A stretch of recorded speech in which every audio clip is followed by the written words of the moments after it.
जो हमने वर्तमान में नहीं देखा वो सब काल्पनिक लगता है, लेकिन ये भी सच है कि इतिहास से सीखे बिना हम अपना वर्तमान या भविष्य कभी नहीं सुधार सकते। यही कारण है कि हमें पौराणिक कथाएं सुनाई जाती हैं। यही पौराणिक कथाएं हमें सिखाती हैं कि हमसे पहले इस धरती पर रह चुके लोगों ने कैसे इंसानियत की रक्षा की थी। आज हम आपको ऐसी ही एक पौराणिक कहानी बताने जा रहे हैं जो हमें सिखाती है कि सबसे बड़ा धर्म मानवता का होता है। ये कहानी समझाती है कि युद्ध में पक्ष और विपक्ष के अलावा भी कुछ होता है और वो है निष्पक्ष। निष्पक्षता ही हमें इंसानों में भेदभाव करने से रोकती है। इतिहास हो या वर्तमान, इसी पक्ष और विपक्ष की लड़ाई ने करोड़ों मासूमों की जान ले ली है। महाभारत के युद्ध के दौरान एक राजा ने दुनिया को यही समझाने की कोशिश की थी कि निष्पक्ष होना सबसे बड़ी मानवता है। ये निष्पक्ष राजा थे उडुप्पी नरेश। महाभारत वो काव्य ग्रंथ है जिसके बारे में हम सबने सुना है। इसकी कहानियां हम अपने बड़े बुजुर्गों से सुनते आ रहे हैं। इसके साथ ही हमने धारावाहिक और फिल्मों के रूप में भी इसकी कहानी जानी है। महाभारत का नाम आते ही दिमाग में पांडव, कौरव, श्री कृष्ण, युद्ध यही शब्द आते हैं। हम सभी जानते हैं कि एक ऐसा युद्ध था जहां प्राण गंवाने वालों की गिनती ही नहीं थी। पौराणिक कथाओं के अनुसार मात्र 18 दिन चले इस युद्ध में कुल मिलाकर 1.25 करोड़ योद्धा सैनिक मारे गए थे। इनमें करीब 70 लाख कौरव पक्ष से 44 लाख पांडव सेना के सैनिक व योद्धा थे। महाभारत के युद्ध में दोनों पक्षों से कुल 18 अक्षौहिणी सेनाएं लड़ी थी, जिनमें 11 कौरवों के पास और 7 पांडवों के पास थे। महाभारत के अनुसार एक अक्षौहिणी में 21,870 रथ, 21,870 हाथी, 65,610 घुड़सवार एवं 1,09,350 पैदल सैनिक होते थे। इस तरह से देखा जाए तो 18 अक्षौहिणियों में कुल 1,14,16,374 सैनिक योद्धा थे। ये बातें अधिकतर लोग जानते होंगे, लेकिन सोचने वाली बात यह है कि इतने लोगों को पेट भरने के लिए भोजन किसने बनाया होगा और इस बात का अंदाजा कैसे लगाया जाता होगा कि युद्ध से कितने सैनिक वापस लौटेंगे और कितना भोजन बनाया जाए जो व्यर्थ। सोचने पर यह सवाल आपका सर चकरा देगा, लेकिन जिसने महाभारत में भोजन का प्रबंध संभाला उसके लिए बहुत आसान था। इतने बड़े और कठिन दायित्व का बीड़ा उठाने वाले थे उडुप्पी के नरेश। वह महाभारत के ऐसे योद्धा थे जिन्होंने युद्ध में लोगों के प्राण नहीं बल्कि उनकी भूख मिटाई थी। महाभारत के युद्ध के दौरान ऐसा कोई राजा नहीं बचा था जो इस भीषण युद्ध का हिस्सा न बना हो।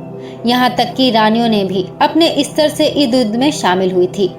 हर किसी ने अपना पक्ष चुन लिया था, लेकिन श्री बलराम और रुक्मी ही ऐसे थे जिन्होंने ना किसी का पक्ष चुना और ना ही इस युद्ध में हिस्सा बने।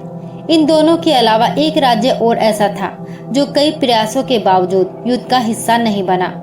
दरअसल श्री कृष्ण की घोषणा के बाद जब यह तय हो गया कि महाभारत का युद्ध अटल है, तो कौरव और पांडव दोनों ही पक्ष अन्य राजाओं के राज्यों को अपने पक्ष में मिलाने के लिए जुट गए। उस समय दक्षिण भारत के उडुप्पी राज्य के प्रतापी राजा को भी इन दोनों पक्षों में अपने अपने समर्थन के लिए खूब मनाया गया, लेकिन वह नहीं माने। अंत में ये जिम्मा श्री कृष्ण पर आया तो उन्होंने उडुप्पी के राजा को अपना पक्ष चुनने के लिए कहा।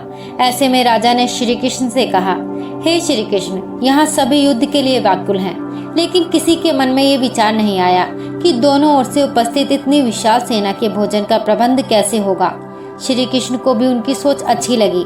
ऐसे में उडुप्पी नरेश ने श्री कृष्ण से अपनी इच्छा जाहिर करते हुए कहा कि वह इस युद्ध में निष्पक्ष रहेंगे और अपनी पूरी सेना के साथ अन्य सभी के लिए भोजन का प्रबंध करेंगे। ये बात कहने में जितनी सरल थी, आजमाने में उतनी ही कठिन थी। हर कोई ये देखना चाहता था कि आखिर उडुप्पी नरेश अपना कहा हुआ कथन कैसे सच करेंगे। पहले दिन जब राजा ने सभी योद्धाओं के लिए भोजन का प्रबंध किया तो उनकी कुशलता सबको आश्चर्यचकित कर गई। उस दिन अन्न का एक दाना भी व्यर्थ नहीं गया। ऐसा ही क्रम आगे भी जारी रहा। राजा के लिए समय के साथ ये भोजन बनाने की जिम्मेदारी कम होती रही, क्योंकि योद्धाओं की संख्या भी कम होती रही थी।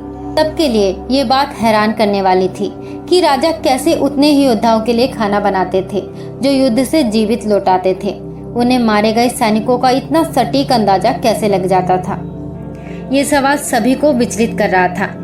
महाभारत युद्ध जब समाप्त हुआ तो युधिष्ठिर अपनी इस जिज्ञासा को रोक ना पाए और उन्होंने उडुप्पी नरेश से पूछ ही लिया कि वह इतनी विशाल सेना के लिए सटीक मात्रा में भोजन का प्रबंध कैसे कर लेते हैं। वो क्या करते हैं जिससे कि एक दाना अन्न का बर्बाद नहीं होता। उन्हें रोजाना मारे गए सैनिकों की संख्या का सटीक अनुमान कैसे लग जाता है। युधिष्ठिर के इतने सवालों का उडुपी नरेश के पास एक ही जवाब था, और वो ये था कि ये सब श्री कृष्ण की माया है। दरअसल उन्होंने युधिष्ठिर को बताया कि श्री कृष्ण को रात में मूंगफली खाना पसंद है और वह उनके लिए रोजाना गिनकर मूंगफली रखते हैं। उनके खाने के बाद वह गिनकर देखते हैं कि उन्होंने कितनी मूंगफली खाई है। वे जितनी मूंगफली खाते थे उसके ठीक 1000 गुना ज्यादा सैनिक अगले दिन युद्ध में मारे जाते थे। जैसे कि अगर वे 50 मूंगफली खाते थे तो राजा का अंदाजा हो जाता था कि 50,000 योद्धा मारे जाएंगे। उसी हिसाब से उडुपी नरेश अगले दिन का भोजन तैयार करते थे। इस तरह से कभी भी भोजन व्यर्थ नहीं होता था।